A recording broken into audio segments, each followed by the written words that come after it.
Good afternoon, everybody. How you doing? God bless everybody, man. Uh, I just wanted to take some time out while I still had the chance before I go out. I'm gonna go and just kind of take a drive through the country, man. But I just wanted to take the opportunity to give my parents their flowers. So this is an appreciation post for my parents, Jan and Duane Clark. Um, my parents are phenomenal people, man. They've survived a lot of controversy, adversity, a lot of slings and arrows thrown in their direction, and somehow, man, they made it through all of that. They made it through to the other side. They were together for 46 years. 46 years. 40, 44, 45 before my father passed away. Um, but I told my dad often after I became an adult how much I appreciated him and my mom for what they did for me and my siblings, the sacrifices they made for us, um, the adversities that they went through for us, the love, compassion, care, discipline that they gave to us, um, for choosing us every time, and for not giving up on us. I mean, I don't know if you guys know this, but I wasn't necessarily the easiest child to get along with, me or any of my siblings, really. And our parents could have dropped us off at the nearest adoption center at any point in time for probably the first 10 years of our lives. Uh, but they didn't. And I want to give them their flowers for that. I've been when I'm driving around lately, I'm listening to these spiritual radio programs lately. Not so much music as of late, but definitely spiritual radio programming, and it's helped define a few of the thoughts in my head and the feelings in my heart that I wanted to just kind of put out there. And like I said, give my folks their flowers, man. Some of the what do they call them? Some of the scriptures that stood out to me specifically lately were on faith and on prosperity, essentially. And in Hebrews chapter 11, verse 1, it says that faith is the substance of things hoped for and the evidence of the things not seen. And I feel that applied to my mother and my father, applies to my mother and my father quite a bit. When they got together, they had faith. They had faith in each other, uh, faith in each other as a person, ultimately as lovers and husband and wife. They have faith in each other's abilities. They have faith that the other was going to be there for them through thick and thin.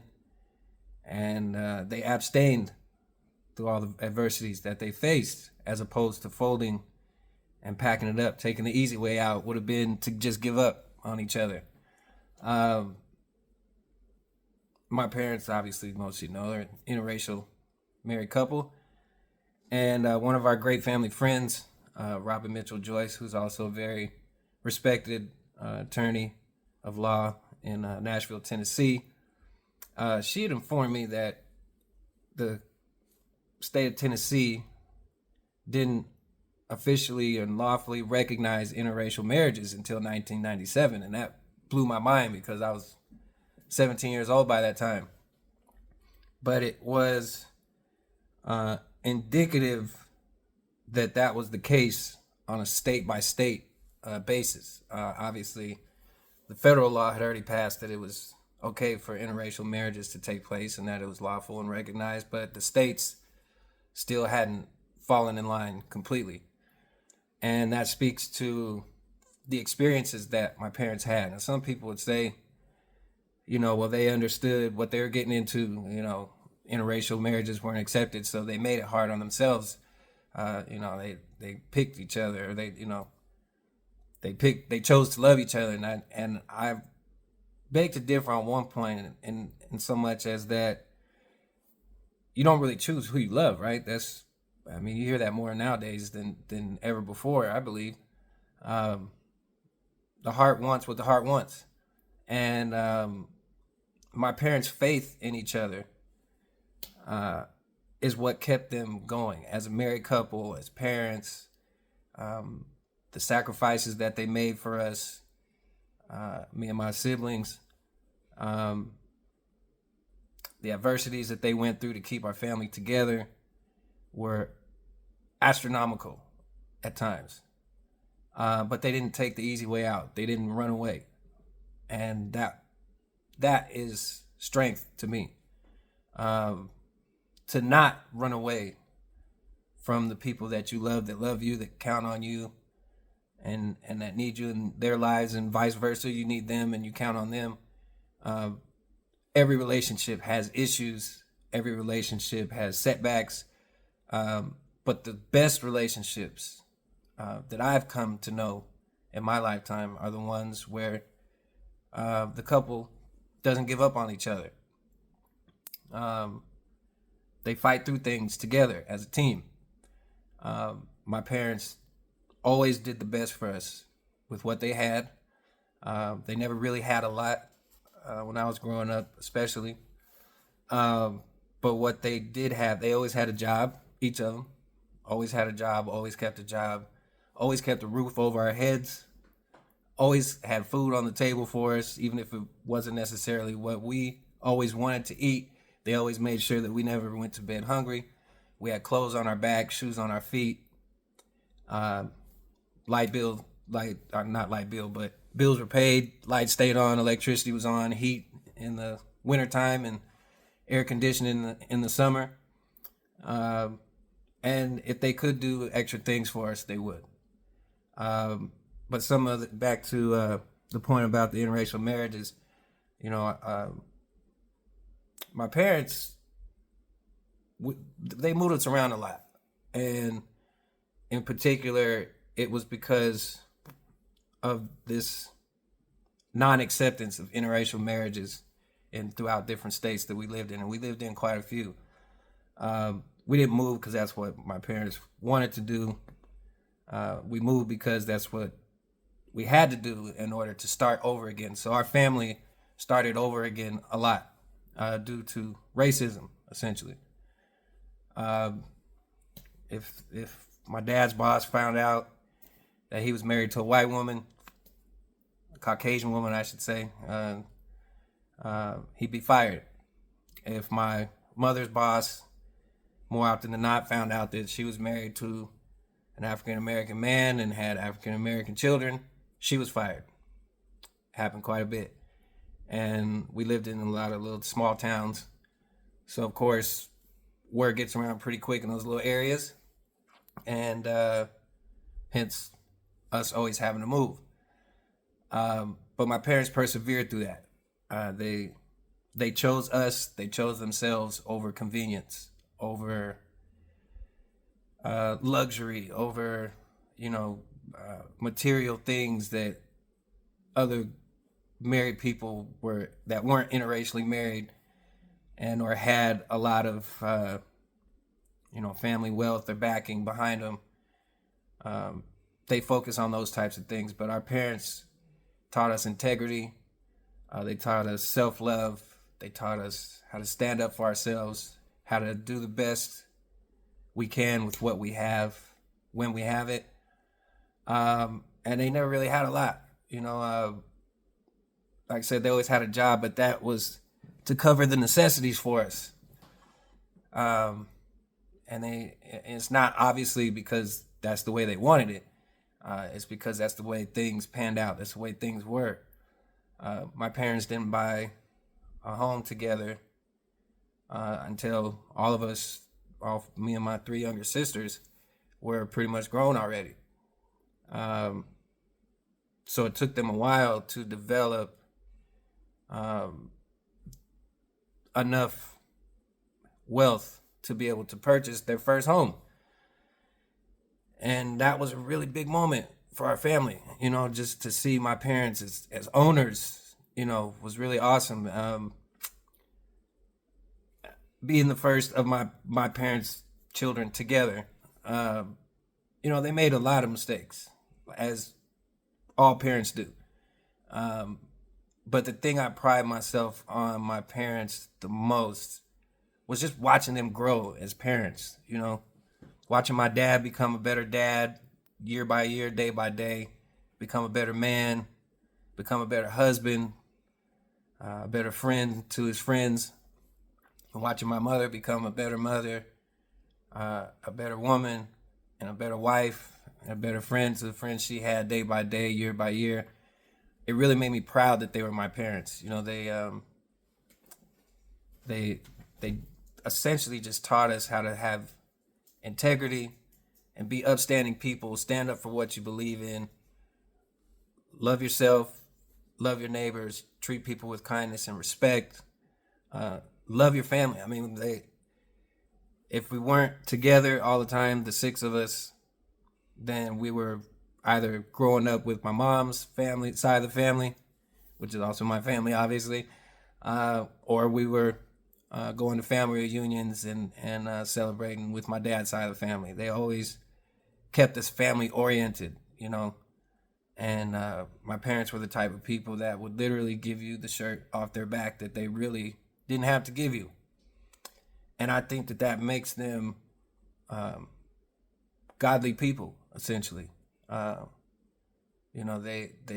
again they didn't have the opportunities to have a lot, and so what they lacked in materialistic things, money and other things like that, their cup ran over in wisdom and experience, respect, love, kindness, perseverance, things that made my siblings and I everything that we are today.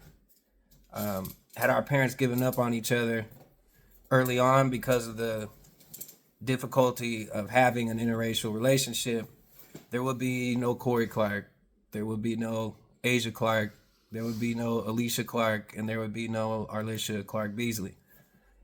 It's just a simple fact. If they would have split up because things got too hard, we wouldn't be here. And if they would have split up after they had us, instead of sticking it out and showing us what it takes to be winners, really, because my parents are winners in life, then my siblings and I, we wouldn't be winners either. And ultimately, we are everything we are because of who our parents are.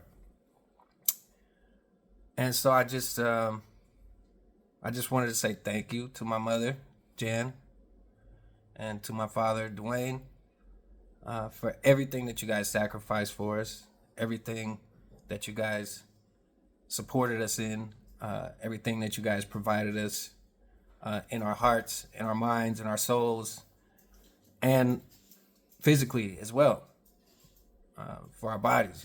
Like I said, clothes, food, roof over our head. Education was extremely important in our family. They made sure that we all went to school, that we all passed our classes, that we focused on our future, and pushed us to be the best that we could possibly be. And that there is no type of number that can be attached to that. There's no amount of money in the world that can teach you that. That has to come from within, So I started off by talking about Hebrews chapter 11, verse 1. Faith is the substance of things hoped for and the evidence of things not seen. Our parents had faith in the things that they couldn't see, that one day things would get easier. One day they'd own their own home. And one day, based upon how they were raising us, their children would be great. And I'll be damned if they weren't correct about that. Myself, I've had my successes. I've had my losses as well, equally. And all three of my younger sisters, they've had their successes and their losses as well. But we're all upstanding people in what it is that we do, and we strive our best to do it well. And that's because of our mom and dad and what they gave up to make us that way. And they did it willingly. It's not like they did it with a gun held to their head. They did it because they loved us first and foremost. They always wanted the best for us, and they always did the best that they could for us to give us a better lifestyle than what they had, in hopes and in faith that society one day would become a little bit more understanding and a little bit more compassionate and a little bit more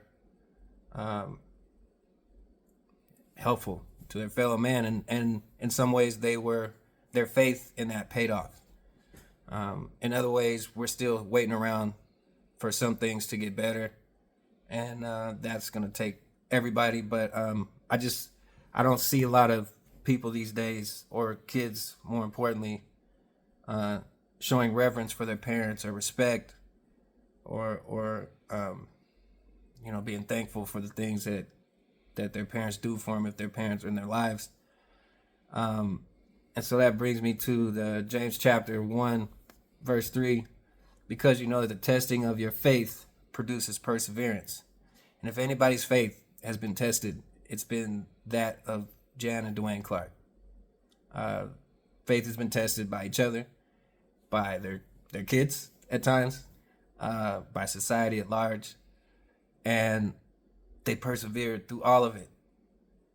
They proved all the naysayers wrong. Even some of them in their own family that didn't think they would last. Proved everybody wrong. And did so with class and grace and humbleness. They didn't throw it in people's face. If they could help you, they would. If they couldn't, they'd let you know they couldn't, and that if you still needed help when they were capable of helping you, they would. And that leaves a mark on the heart, in my mind. Perseverance through faith, they are a living testament to that. They are the epitome of that. And I believe if people understood that about them more, they'd be a little bit more respectful, a little bit more mindful about what it is our parents did for not only us, but for others, for the world, really, for their circle, for every place they've been, they leave it better than when they showed up. And that made me think, like, for two people that really had the cards stacked against them, man, that's they did not have a lot, but they did a lot for everybody else. They did everything they were supposed to by us, and they did it to the best of their ability. I mean, obviously, if they have the opportunity to have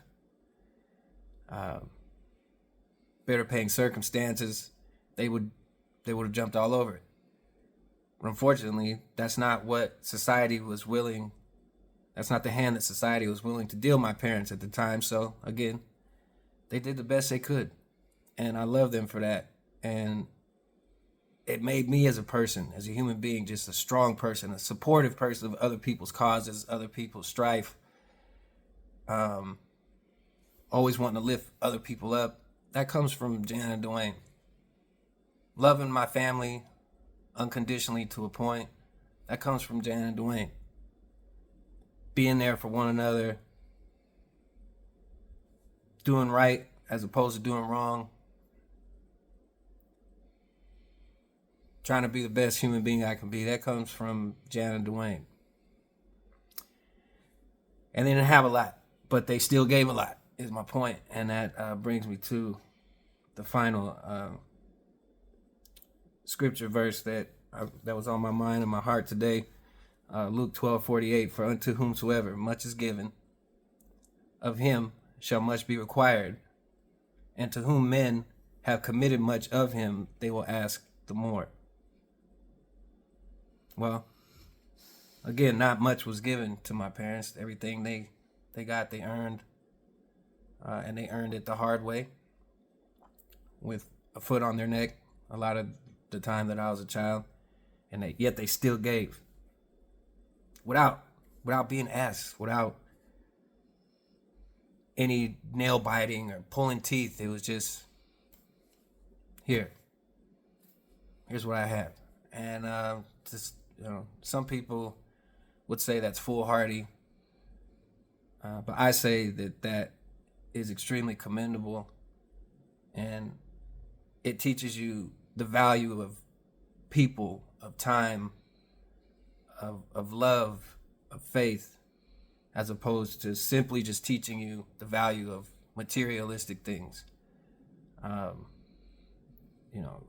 They weren't too concerned. Obviously, they wanted us to go to the best schools and whatnot. But a lot of parents if they focus on their children and all, they focus on what you can materially gain. Going through these specific steps to get to these Ivy colleges and, take over the family business, X, Y, B, and C. And it's the in-betweens.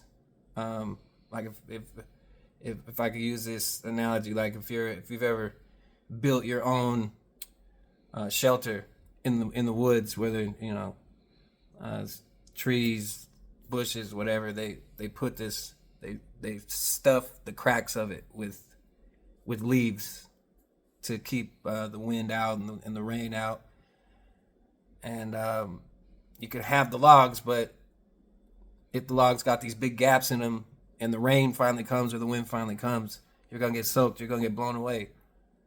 And it's the spackling in between the logs that I believe is the most important part of that equation, because without the fillers, teaching about people as opposed to teaching about things, I think that those that focus solely on financial gain and whatnot have missed the bigger picture of life. And that teaching comes from Jan and Duane Clark. Focus on the good things about people, not on the bad. Everybody messes up, everybody falters, everybody trips. Nobody's perfect. So instead of harping on how imperfect people are, try to look at the good of what people are doing for you, with you, because of you, for others, to others. And I believe that that's really the only way for our world to become a better place, for our society to become a better place. The world is beautiful. God made a beautiful world for us to enjoy, but it's some people in this world that make it an ugly place to be. And I'm very thankful that I had two of the most beautiful people in my life, that I have two of the most beautiful people in my life, Jan and Duane Clark, that taught me, and they taught my siblings as well, to be a stand-up individual and to be one of the beautiful people.